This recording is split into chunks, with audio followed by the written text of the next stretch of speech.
Новый день, а это значит новое видеопредставление моба. В этот раз разработчики нас действительно удивили. Второй моб — это броненосец. И получается, слив из лаунчера Майнкрафта подтвердился. Наши крохи приплыли до биома саванны, в котором обитает наш сегодняшний герой. Не совсем стандартный для Майнкрафта моб, но чтобы узнать его получше, рекомендую посмотреть его видеопредставление. Оно получилось интересным, всего лишь 50 секунд.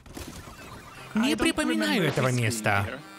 А ты уверен, что это кратчайший путь до Minecraft Live? Абсолютно, я докажу это.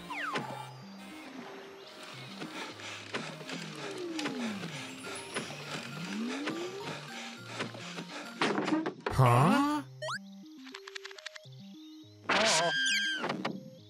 Это броненосец, один из мобов, который хочет стать частью Майнкрафта. Он обитает в теплых местах, например, в биоме саванны. Из броненосца выпадает чешуя, из которой можно изготовить броню для вашего волка. Это даст вашему любимому четвероногому другу дополнительную защиту от враждебных мобов. Я не заблудился, но не подскажете ли вы дорогу до Minecraft Live?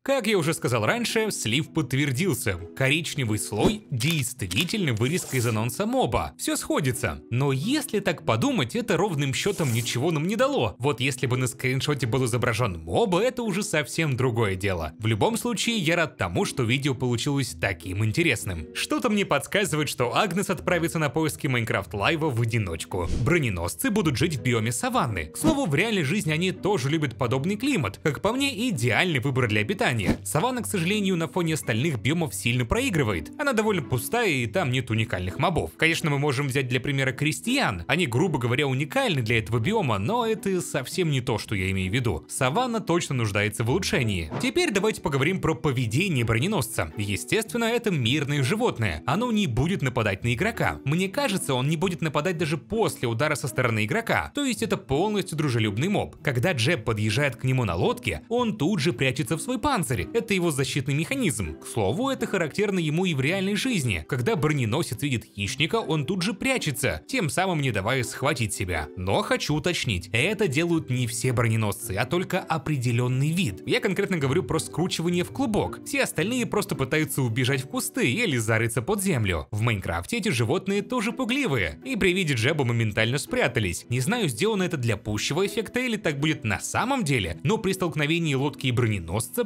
первая оттолкнулась. То есть из этого можно предположить, что броня у них действительно очень прочная и крепкая. К слову, советую подписаться на мой телеграм-канал. Там вы сможете узнать все последние новости, связанные с Майнкрафтом, а также голосованием за мобов. Ссылка в описании и закрепленном комментарии. Как в случае с крабом, броненосцев не нужно убивать, чтобы заполучить их щиток. Он выпадает с них со временем. То есть можно предположить, что броненосцы, подобно черепахам из Майнкрафта, будут сбрасывать свои щитки. Да, если кто вдруг забыл, в Майнкрафте у нас уже есть щиток. Черепаший. Так что если броненосец победит, то кто-то должен будет изменить свое имя. Мне нравится концепт того, что для получения важных вещей из этих двух мобов их не придется убивать. Это добавляет в игру некий концепт пацифизма. Скорее всего, третий моб тоже будет что-то нам давать, и его не нужно будет убивать. Что-то мне подсказывает, что это будет пингвин. Как вы думаете? Пишите свои мысли в комментариях. Самое главное, для чего же нам будет нужен этот щиток? Волчья броня. Да, все верно, вам не послышалось. Пока в Майнкрафте существует только броня для лошадей. Если мы говорим о защите животных, как по мне, идея отличная. Волк — это хороший друг и прекрасный соратник в бою. Он особенно помогает новичкам, ведь приручив 10 волков и отправившись в путешествие, тебе практически не страшны жуткие монстры. Поэтому такой вид брони отлично подойдет для этого животного. Тем более у волков, точнее псов, 10 сердечек жизни. Во время боя не всегда можешь уследить за количеством его здоровья, а терять своего питомца — это не шибко приятно. Возникает другой вопрос: как сильно будет защищать эта броня? Дело в том, что зачастую все мои собаки умирали как раз не от ударов злых монстров, а от, скажем так, не особо умного ИИ. Условно, ко мне издалека могли телепортироваться одновременно несколько особей, а я в это время находился на возвышении, где мало места. После телепортации они могли скинуть друг друга в бездну, поэтому хотелось бы точно узнать, от каких видов урона будет спасать эта броня. В моем случае мне интересен только урон от падения. Скорее всего, эту броню нельзя будет чинить и чаровать. Прекрасный пример — лошадиная броня. Она не имеет прочности, скорости, и ее нельзя зачаровать. Точнее как, в творческом режиме у нас есть возможность наложить определенные чары, но в выживании это невозможно сделать. Но как раз для волчьей брони, мне кажется, прочность добавит, чтобы, скажем так, немного мотивировать игроков взаимодействовать с броненосцами. В качестве еды я не рассматриваю этого моба, но я поискал в интернете, и оказывается, на этих ребят даже ведут охоту. Их белое мясо похоже на свинину, а в некоторых странах он считается деликатесом. Я все же сомневаюсь, что разработчики будут добавлять возможность получения пищи. Еще хотелось бы поговорить, что Саванна уже не первый раз попадает под голосование. В 2018 году у нас было что-то похожее, только тогда разработчики нам предоставляли на выбор голосование за биом. Помимо нового моба можно было встретить еще и растения. В Саванне мог появиться целый баобаб, термиты, а также страус. Честное слово, сейчас этот выбор кажется очевидным, но тогда все же победителем вышла тайга. Мы получили лисицу, кусты ягод, а также костры. Так что по сути Саванна получила второй шанс. К слову, броненосцы питаются всякими разными насекомыми. Кто знает, вдруг нам все же добавят термитов. Ведь сами разработчики не раз рассказывали, что все проигравшие варианты из голосований все еще имеют шанс попасть в Майнкрафт. Но узнаем мы это только если броненосец победит. Что скажете, понравился ли вам этот моб и волчья броня? Пишите в комментариях. Ждем следующих роликов, а пока можете посмотреть вот эти. Они тоже очень интересные. В описании есть плейлист, который посвящен всем видео с темы Minecraft Live 2023. Можете посмотреть. Подписывайтесь, ставьте лайки, жмите на колокольчик и, как всегда, еще услышимся!